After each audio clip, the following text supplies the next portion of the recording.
what we spoke about last time on the last episode, which I really loved, was my favorite of the ones that we've done so far about stress management, recovery. What is the role of stress in all its forms on longevity, lifespan, morbidity? Yeah. Stress has what has been described, I say pretty accurately, as a hermetic response or association. Too little is not great. Too much, definitely not great.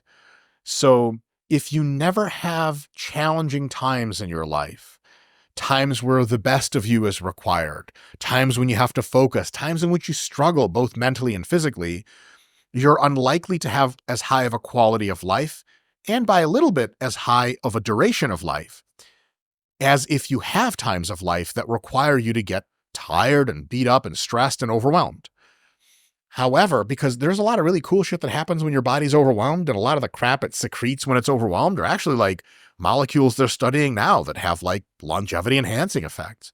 However, if you're so stressed all the time or much of the time that you're like lips just above water kind of stressed, like the gasping for air in a pool that's almost your height, then that is overwhelming your body systems, and chronic high psychological stress will put you into the grave early almost every single time.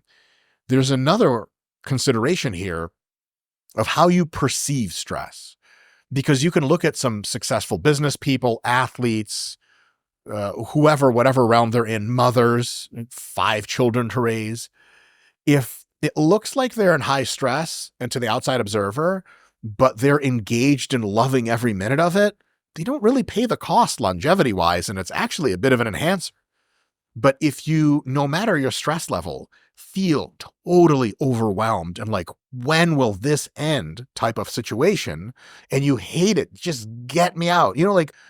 You see a celebrity getting asked for the 50th time, well, your new movie, are you excited about it? And they got these glossed over eyes. It's not just the heroin that time that's glossed them over.